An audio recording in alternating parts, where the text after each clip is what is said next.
오늘 우리에게 주시는 하나님의 말씀 보도록 하겠습니다. 구약성경 창세기 21장 22절로 34절까지의 말씀입니다. 창세기 21장 22절로 34절까지의 말씀, 저와 여러분들이 한 절씩 교독 드리도록 하겠습니다. 그때의 아비멜렉과 그 군대 장관 비골이 아브라함에게 말하여 이르되 내가 무슨 일을 하든지 하나님이 너와 함께 계시도다.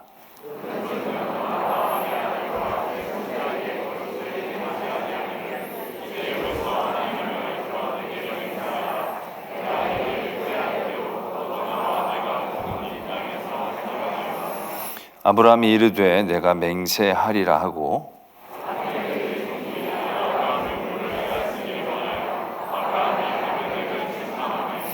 아비멜렉이 이르되 누가 그리하였는지 내가 알지 못하노라. 너도 내게 알리지 아니하였고 나도 듣지 못하였더니 오늘에야 들었노라.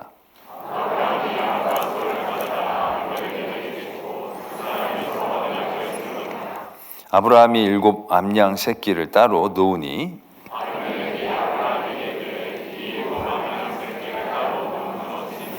아브라함이 이르되 너는 내 손에서 이 암양 새끼 7을 받아 내가 이 우물판 증거를 삼으라 하고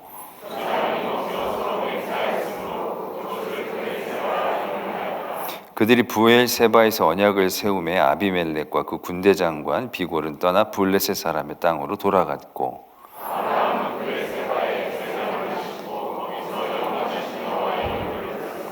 함께요 그가 블레셋 사람의 땅에서 여러 날을 지냈더라. 아멘. 하나님의 말씀입니다. 아브라함에게 하나님께서 드디어 이삭을 주셨습니다. 그리고 나서 하갈과 이스마엘을 집에서 내보내게 하는 말씀을 창세기 21장에서 나누었었습니다. 그리고 나서 이제 우리가 잘 아는 아브라함의 마지막 시험, 아브라함의 마지막 은혜의 시작, 은혜의 퍼즐을 맞추는 이삭을 번제로 드리는 사건이 이제 22장에서 나타나게 됩니다. 그러한 이삭이 태어나고 이스마엘을 내어 쫓고 또 이삭을 번제로 바치라는 하나님의 이제 마지막 일종의 시험을 감당하기 이전에 한 가지 사건이 적혀져 있습니다. 그것이 이제 오늘 우리가 함께 읽었던 이 사건입니다. 사건의 개요는 우리가 읽었던 바와 같습니다. 아비멜렉이라는 그 지역의 가장 큰 족장, 왕이 군대 장관과 함께 둘이서 아브라함을 찾아옵니다. 그리고 아브라함에게 얘기를 합니다. 우리가 쭉 지켜봤더니 하나님이 너와 함께 하시는 것 같다. 그러니까 우리 좋게 지내자. 나뿐만이 아니라 내 아들, 내 아들의 아들, 내 아들의 아들까지 우리가 좋게 잘 지낼 수 있도록 맹세를 하자, 언약을 맺자, 이렇게 제안을 하는 그러한 사건을 오늘 만나게 됩니다. 그런 가운데에서 아브라함도 그게 뭐 전혀 나쁠 게 없죠. 아브라함이 그런 계약을 흔쾌히 받아들이면서 한 가지를 얘기하죠. 내가 우물을 팠는데 빼앗겼다. 아비멜렉 난 몰랐다. 그래서 그 우물을 판 증거로 그 암양 새끼 7마리를 주면서 이제 그 우물을 판 증거까지 얻게 되면서 서로 이제 맹세를 하고 헤어지는 그런 사건이 이제 오늘 우리가 읽은 가운데 나타나고 있습니다.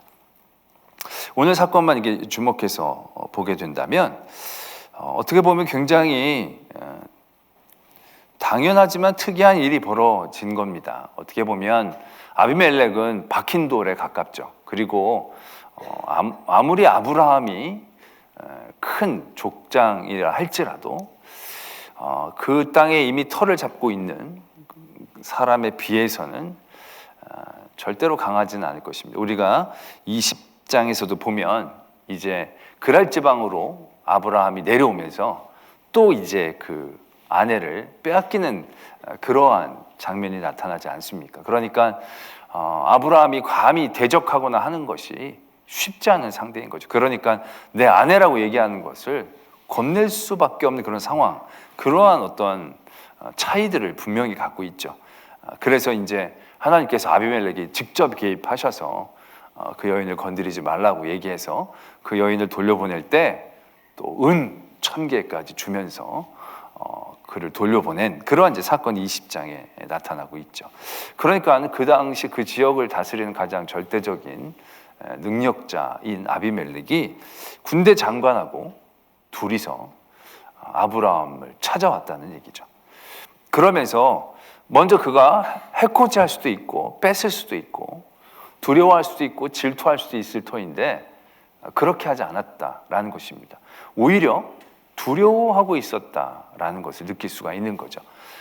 완만하거나 질투를 했다면 이런 식이기보다는 여러 가지로 말하자면 핑계를 만들거나 아니면 서로 갈등을 만들어서 내어 쫓거나 탄압하거나 그런 쪽으로 택했을 것입니다. 그런데 오늘 이 아비멜렉의 태도를 보면 하나님이 너와 함께 하시는 것 같다. 그러니까 이것은 일종의 두려움이 되는 것이겠죠. 이 사람은 마음대로 건드리면 안 되겠다. 이 사람은 잘해줘야 되겠다. 그래서 서로 좋게 지내야 되겠다. 이게 지금 당대에 있는 어떤 관계뿐만이 아니라 우리 아들의 아들까지 아주 대대로 이 사람들과 잘 지내야 하겠다라는 그런 생각을 이제 품게 할 정도로 이제 아비멜렉의 마음에는 그러한 이제 두려움이 생겼다는 얘기죠. 이제 그러한 일들을 통해서 이제 아브라함과 그가 이제 서로 맹세를 하는 언약을 맺는 그러한 장면들을 보게 됩니다. 우리가 참으로 부러워하면서도 본받아야 될 그런 대목이다라는 생각들을 하게 됩니다. 아까도 말씀을 드렸지만 아비멜렉이 아브라함에게 느꼈던 건 일종의 두려움, 경외 이것에 가까웠을 것이다 라는 얘기죠. 그러니까 우리가 이러한 마음을 주는 성도가 되어져야 한다라는 얘기죠. 사람들보다 많고 뛰어나고 잘난 건 두려움을 주지는 않을 겁니다. 그러한 마음들은 어떻게 보면 경쟁심을 유발하거나 질투감을 유발해서 내가 어떻게든 따라잡아야겠다, 내가 뺏어야겠다, 뭐 이런 생각들을 상대방에게 불러일으키겠죠. 내가 누구보다 더 많이 갖는다고 사람들이 나를 존경하지는 않습니다. 사람들이 내가 다른 사람들보다 뭐 학위가 많다고 존경하지는 않습니다. 두려워하지는 않습니다. 어떻게 보면 부러워하거나 질투하거나 이런 적. 그러나 완전히 다르면 달라지죠. 상황이 달라지죠. 그러니까 우리가 인물도 옆집 아줌마랑 내가 비교하면 질투가 생길 만하죠. 근데 테레비를 보면서 질투심을 느끼지는 않습니다. 우리들이 그죠? 테레비 탤런트들은 넘사벽이라고 생각하니까 과가 다르기 때문에 막 나보다 더 이뻐 막 이러면서 막 질투하면서 테레비를 보는 분들은 없어요. 그냥 이쁘다 이렇죠. 근데 이제 엇비슷하면 질투를 하죠. 옆집 아줌마가 나보다 갑자기 머리가 새까매지거나 그럼 저 어디서 염색했지 그러면서 막 질투가 막 나면서 뭐 나보다 살이 빠졌다 그러면 나도 빼야겠다 막 이런 어떠한 그러니까 우리가 이 땅을 살면서 하나님의 사람으로 하나님 앞에 영광을 돌리고 거룩함으로 살아야 하는데 이 거룩함이라는 것의 가장 핵심적 가치는 앞서는 게 아닌 거죠. 뛰어난 게 아닙니다. 다른 겁니다. 다른 거. 저는 이걸 느끼는 게 그 과일 중에 두리안이라는 과일이 있지 않습니까? 저는 그 과일을 대할 때마다 늘 느끼는 겁니다. 늘 두리안은 과일 중에 1등이라는 얘기를 많이 들었습니다. 두리안은 이 과일 품평회 할 때마다 늘 1등을 한다는 거예요. 처음에는 그 과일을 전설로만 들었을 때는 설마 그런 과일이 어디 있겠나 그런 생각을 했습니다. 왜냐하면 냄새는 똥 같은데 맛은 꿀 같고 뭐 그런 얘기들을 하는데 그런 게 솔직히 어디 있어.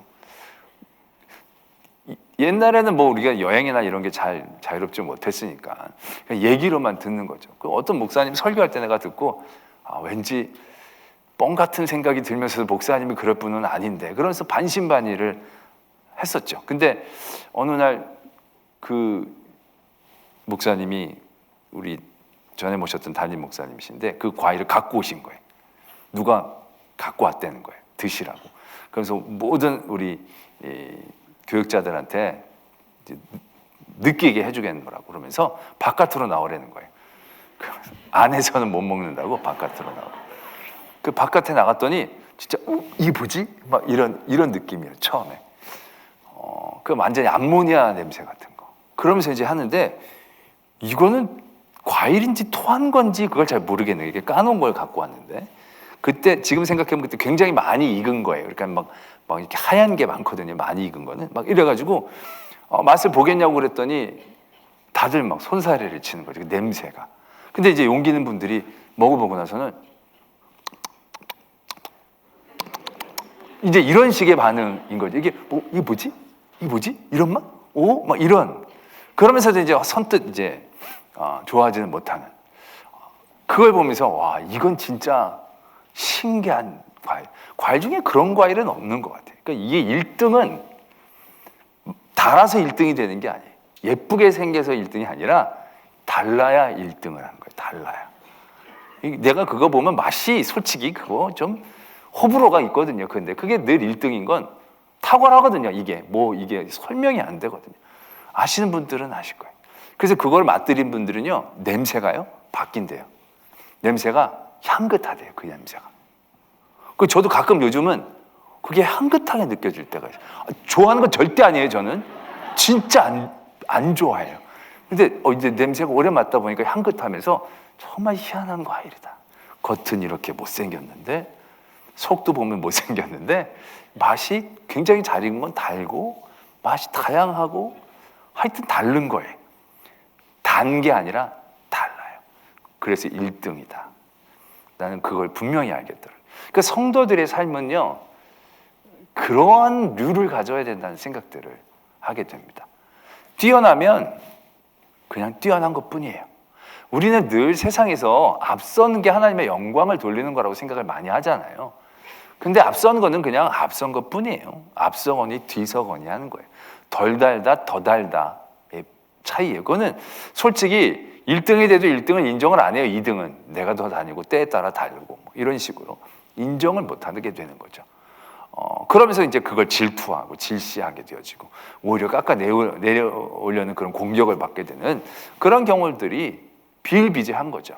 그러니까 우리들은 늘 그럼에도 불구하고 이렇게 수상대 위에서 이 모든 영광을 하나님께 돌립니다. 이게 딱 이제 성도들의 정점인 것처럼 생각을 하죠.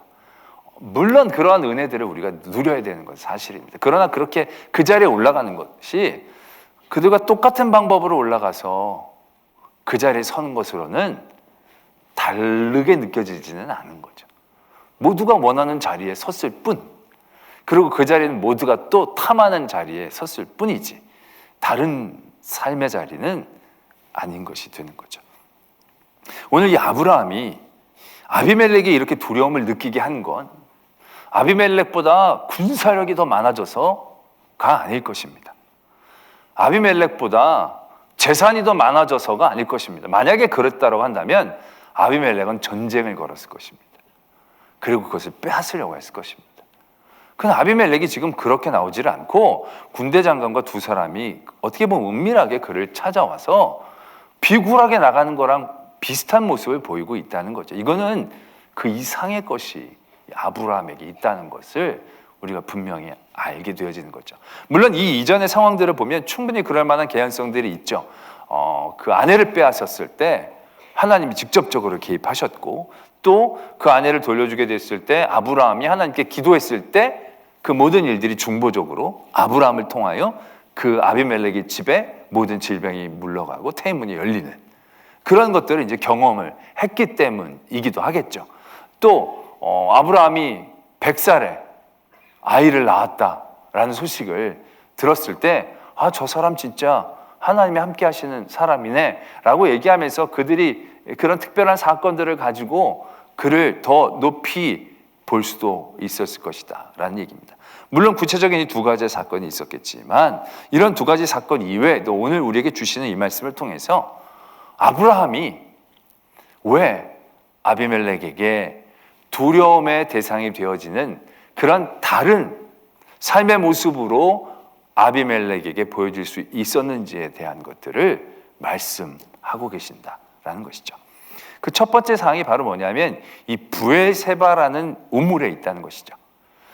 브엘세바라는 우물, 이 아비멜렉이 너와 늘 하나님이 함께 하신 것 같다라는 얘기를 하면서 이제 우리 사이좋게 지내자, 서로 후대하면서 지내자라고 이제 얘기를 했더니 이제 그제서야 아브라함이 이 얘기를 하는 거죠.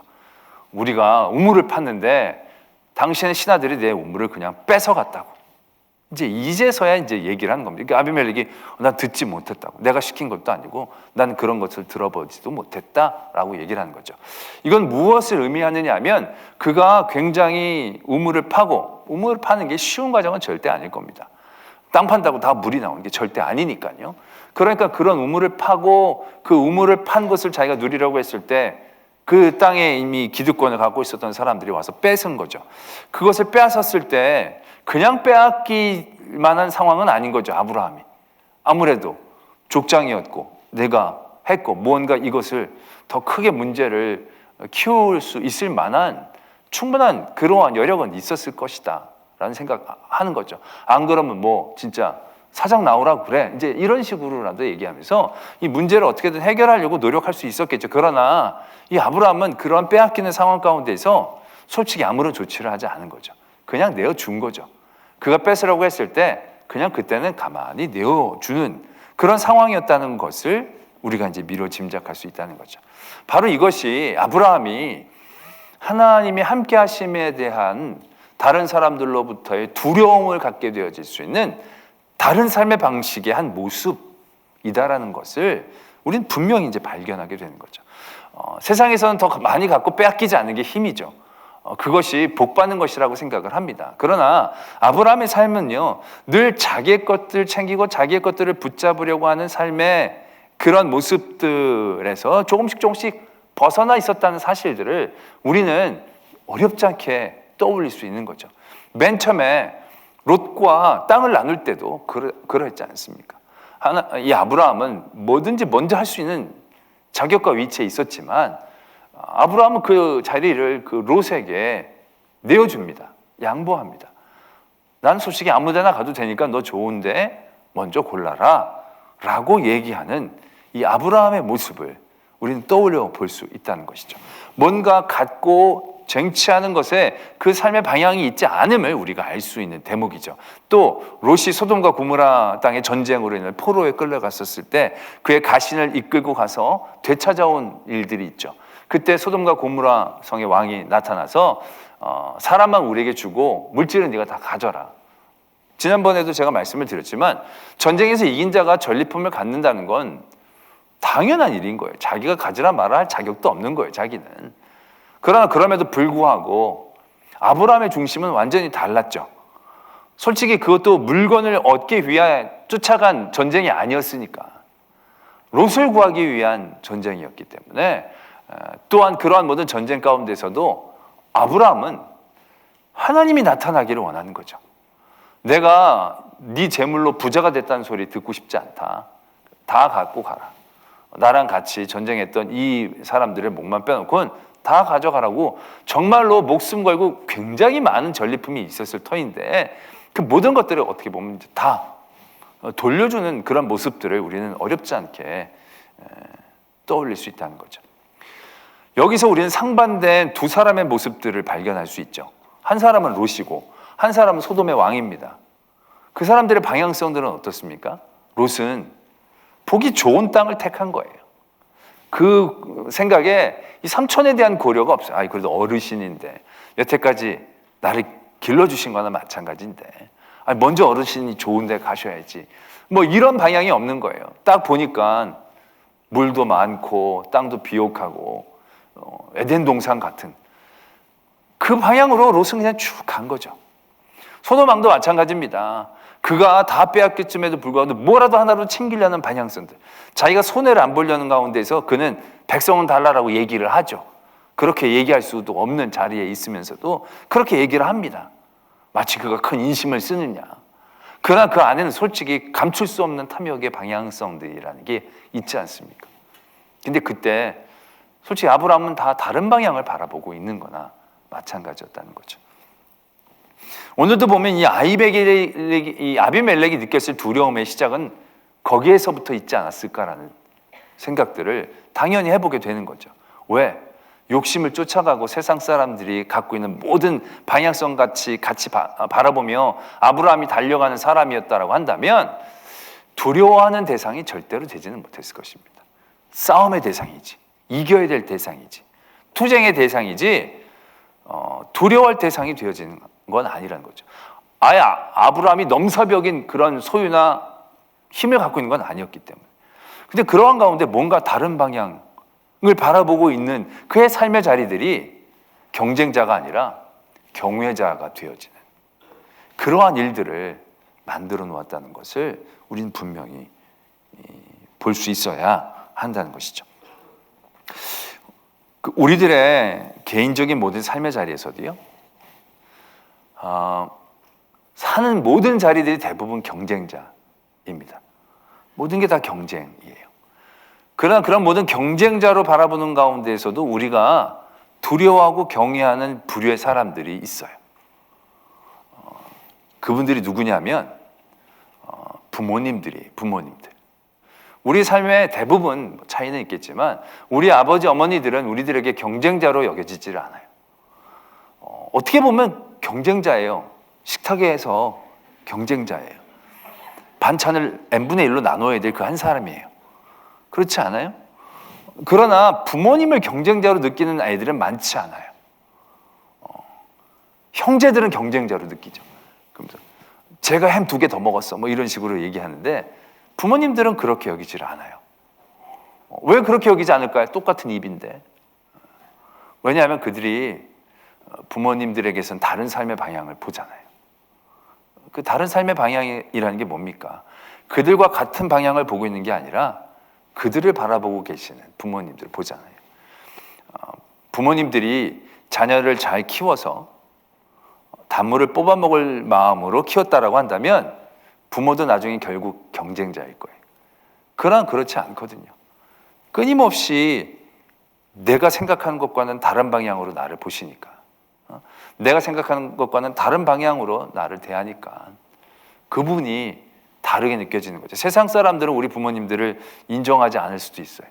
세상 사람들은 우리 부모님들을 똑같은 경쟁자로 볼 수 있어요. 왜? 우리 부모님들이 세상에 나가면 또 그렇게 사는 경우들이 많으니까. 그러나 자녀만큼은 그렇게 보질 않아요. 왜? 방향이 다르니까. 내가 생각하는 것과 마찬가지이다라는 얘기죠. 우리가 그렇게까지 살아나가는 것이 이 땅에서 쉽지 않을 것입니다. 그러나 분명히 우리 모든 성도들에게 하나님을 나타내는 거룩한 삶으로 살기 위해서는 결국 이러한 면이 우리들에게 분명히 있어야 한다는 거죠. 뛰어난 게 아니라 다른 게 있어야 한다는 거죠. 사람들이 와가 아니라 하는 대목들이 우리들의 삶의 자리에서 있어야 한다는 것입니다. 우리가 뛰어나서 사람들에게 박수를 받는 게 아니라 사람들이 멈칫거릴 수 있는 순간들을 우리의 삶에서 만들어내야 하는 거죠. 다른 사람들은 다 어떻게든 자기의 이익과 유익을 위해서 애쓰죠. 그런 자리에서 내 것을 내어놓고 내 것을 손해보는 그런 자리들이 늘 우리를 감동시키지 않습니까? 요즘 보면 무슨 감동스러운 이런 장면 같은 데 보면 이렇게 어떤 분이 길에 가다 뭘 쏟는데 뒤에 있는 주민들이 와가지고 다 주워주는 거. 이 솔직히 당연한 거 아니에요, 이거? 근데 요즘은 그게 감동이라는 거예요, 감동. 왜? 다 안 하니까. 그러고 나니까 제가 굉장히 또 스스로를 바라보게 됩니다. 제가 어제 지하 주차장, 우리 교회 주차장이 아니라 어떤 상가 지하 주차장에 갔는데 신용카드가 딱 떨어져 있는 거예요. 딱 들어봤더니 유효기간도 좀 남은 거예요. 그래서 야 이거 어떡하지? 해서 제가 어떻게 했는지 아세요? 그냥 그 자리에 두고 왔어요. 그럼 내심 속으로는 그 사람이 와서 찾을 텐데 가져가면 또 길이 엇갈리지 않겠나 라는 얘기로 했지만 솔직히 내 마음에 80%는 가져가서 경찰서에 줘봐야 사람들도 귀찮아할 거고 또 이거 도난 신고를 했으면 굳이 가져다 주지 않아도 될 거고 귀찮은 마음이 80이었던 거예요. 그러면 안 되는 거였거든요. 뭔가 다른 삶의 방식들로 뭔가 그 사람의 안타까운 마음을 가지고 같이 애써주는 그런 모습을 했었어야 되지만 저조차도 지금 그러한 일들 가운데 조금씩 더디어져 가는 것들을 발견하게 되는 거죠. 성도는 달라야 하는데, 성도는 똑똑한 게 아니라 달라야 되는데, 이 다른 건 사람들이 처음에 느끼기에는 미련하게 보일 수도 있을 겁니다. 그러나 그 미련함이라는 것이 결국 하나님 앞에서는 가장 큰 지혜의 모습이 되는 거죠. 그때 음을 가지고 아브라함이 막 길길이 화를 내면서 너 사장 나오라 그래가지고 막 아비멜렉한테 쫓아가가지고 니네들이 내가 이 우물 이게 애써서 팠는데 너희들이 막 뺏어가고 다 막 이랬어. 너 이거 어떻게 할래 너 이거 막 이랬었더라면 아비멜렉의 마음 가운데서는 얘도 나랑 똑같은 과구나, 별다른 게 다를 게 없구나. 아마 그래서 두려워하는 대상은 안 됐을 거예요. 어떻게든 저걸 나중에 뺏어야 될 텐데 이 생각을 했겠죠. 그런데 아브라함은 이런 상황 가운데서 그 하나에 매이면서 막 길길이 뛰지 않았다는 거죠. 굉장히 작은 모습인 것 같지만 우리는 그 깊은 삶의 자리, 아브라함의 그 이전의 삶의 자리에서부터 그의 모습들을 바라보는 거죠. 그가 바라보는 방향이 아비멜렉과 다른 거죠. 자기의 유익이나 눈앞에서의 누리는 것들에 집착하는 것이 아니라 그런 것들을 내려놓을 수 있는, 화를 내야 되는 상황에서 화를 내지 않는, 욕심을 부려야 되는 상황 가운데에서 욕심을 부리지 않는, 자기가 당연히 가져도 되는 그 상황에서 오히려 그것을 내려놓는, 그래서 다른 방향을 바라보고 있는 그들에게 이 사람 봐라 라는 그러한 자리들을 만들어낼 수 있는 것, 그것이 오늘 이 아비멜렉에게 두려움을 주는 아브라함의 삶의 모습이다라는 얘기죠. 또 한 가지는 이 브엘세바라는 그 우물을 얘기하면서 아비멜렉이 미안하다고 했어요. 그러면서 이제 서로 좋게 지내자고 얘기를 하면 당연히 그 우물은 뭐 내가 써도 된다라고 이해할 수 있지 않겠어요? 그런데 그런 모든 언약을 하면서 아비멜렉에게 이렇게 물질을 주면서 암양 새끼 7마리를 따로 떼어놓습니다. 그래서 아비멜렉이 궁금해서 물어요. 왜 7 암양 새끼를 따로 놓았느냐라는 얘기죠. 근데 그때 이 아브라함이 뭐라고 얘기하느냐면 이걸 네가 받아서 내가 이 우물을 판 증거로 삼자. 굳이 이거 안 해도 되거든요.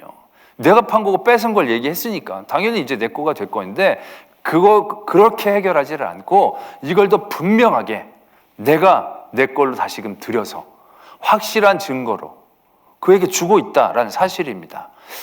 이 부분이 왜 이렇게까지 할 필요가 있는 부분인지 우리가 물음표를 붙일 수 있게 되어지는 부분인데 그 부분에 대한 의미, 뜻, 그 아브라함의 행동들, 왜 그렇게 했는지 행동들이 그 뒤에 나오죠. 어떻게 나오느냐면 아브라함은 브엘세바에 에셀 나무를 심고 거기서 영원하신 하나님의 이름을 불렀다. 이렇게 적고 있습니다. 이건 무엇을 의미하느냐 하면 그가 판 땅입니다. 근데 그가 판 우물이라서 그의 것이 되어질 수 있는 것입니다. 근데 아브라함은 그 의미를 분명하게 다시금 고백하기를 원하는 거죠. 어떻게 고백합니까? 이거는 하나님이 내게 주신 우물입니다.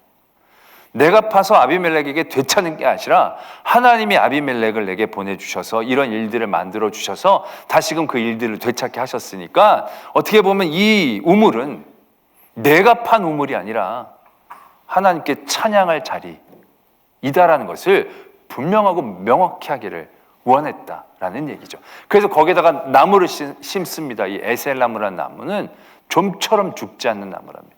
척박한 환경에서도 좀처럼 죽지 않는 그런 나무를 심어서 증거로 삼은 거죠. 그래서 이 나무를 볼 때마다 이건 내 거야 라고 얘기하고 싶었던 게 아니라는 거죠. 하나님이 이곳에 함께 하셨다는 것을 이야기하고 싶었다는 것입니다. 이게 또한 아비멜렉이 아브라함의 삶 가운데에서 두려움을 느낄 수밖에 없는 굉장히 중요한 대목이다라는 얘기입니다. 왜냐하면 우리는 처음에 다른 방향이라고 얘기할 때 다른 방향은 이익을 바라보지 않는, 다른 사람들이 좋아하는 쾌락을 바라보지 않는, 어떻게 보면 이 세상과는 그냥 다름을 위한 다른 것으로 느낄 수도 있을 것입니다. 그러나 이것은 세상과 다름이 아닌 겁니다. 무조건 세상을 따라가지 않는 다름이 아닌 거예요. 별난 게 아니에요. 특이한 게 아니에요. 그건 바로 무엇이냐면 하나님을 향한 방향성이 있다라는 얘기입니다. 그 하나님을 향한 방향성이 분명히 존재하기 때문에 그것이 세상과 다르게 느껴질 뿐이지 세상과 무조건 달라지려고 애쓴 다름이 아니라는 거예요. 티내려고 한 게 아니라는 얘기예요. 그렇게 가려고 그렇게 간 거예요. 롯과의 나눔에 있어서도 그는 롯과 다른 곳으로 간 게 아니에요. 하나님이 원하시는 곳으로 간 거죠. 내가 가는 곳이 하나님이 원하시는 곳, 내가 가는 그곳마다 하나님이 함께 하신다. 어느 곳도 그에게 중요하지 않았다는 거죠. 하나님이 함께 하시면 되는 거니까. 그 소돔과 고모라 땅에 물질을 돌려줄 때에도 내가 이 부자가 된 게 하나님의 은혜가 아니라 너 때문에 내가 부자가 됐다는 얘기 듣고 싶지 않다는 거죠. 하나님의 영광을 위해서, 하나님을 위해서.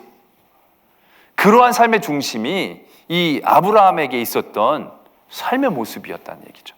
다른 거룩함이죠.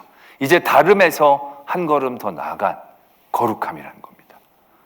그 삶에서 분명한 방향성이 보여지는 거죠. 그리고 그 방향성으로 나가는 데 있어서 유혹되고 미혹되어지기 쉬운 세상의 모든 가치관들을 뛰어넘고 있는 그의 삶의 모습이 보여진다는 거죠. 그래서 저 사람 봐라, 이런데 그 사람의 삶의 방향성들을 딱 봤더니 이 아비멜렉의 고백 그대로 나온 거죠. 네가 무슨 일을 하든지 하나님이 너와 함께 하시는구나. 이게 된 겁니다.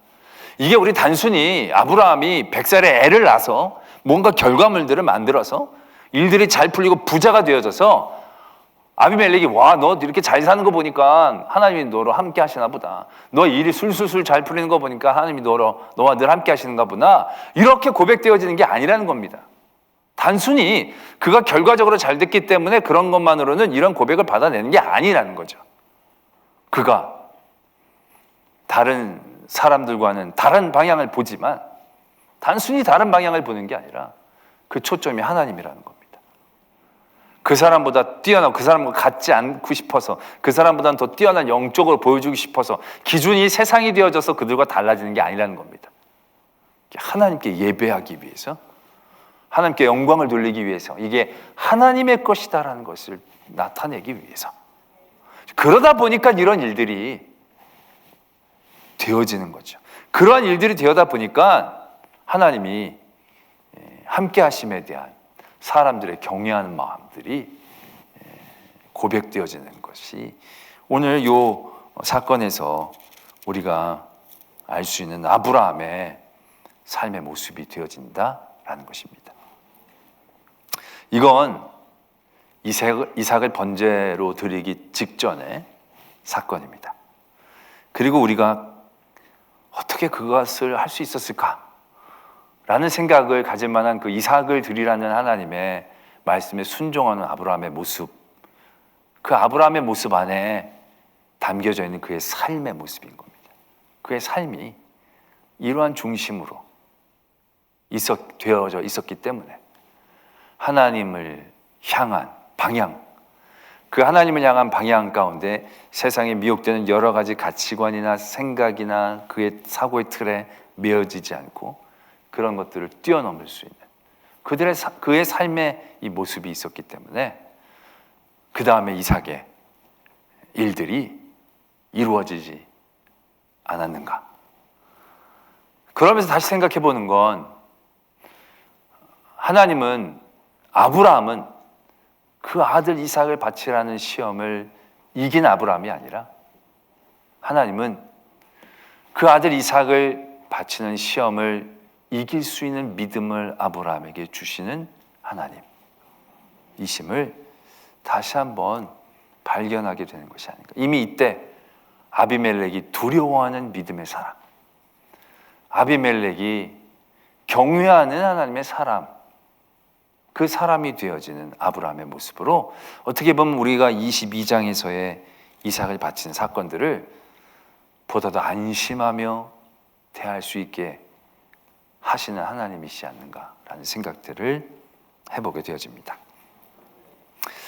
여러분들은 어떻습니까? 여러분들은 많은 사람들에게 어떠한 대우를 받으십니까? 어떠한 사람들로 여러분들이 생각되어진다고 생각하십니까? 그냥 옆집 아줌마, 아저씨, 직장 동료로만 여겨지신다면 우리의 삶이 아직 조금 더 많이 부족하지 않는가? 옆집에 살지만 저분은 좀 달라. 같은 직장에서 일을 하지만 저분은 좀 뭔가 달라. 같은 친구들끼리 모여 있지만 뭔가 얘한테는 이런 말이나 얘기를 하면 안 될 것 같은 그런 거룩함, 약간은 두려움의 대상이 되어지는, 그 두려움이 막 무섭고 하는 게 아니라 정말 경외하는 그러한 모습이 되시기를 도전합니다. 그러한 거룩함이 나도 살고 그도 살리는 은혜의 길이 될 겁니다.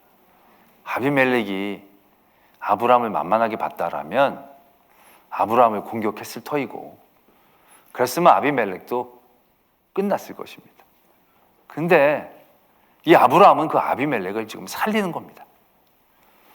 아비멜렉이 이 아브라함으로 복을 받는 겁니다. 그러면서 내 아들, 내 손자까지 잘 지내자고.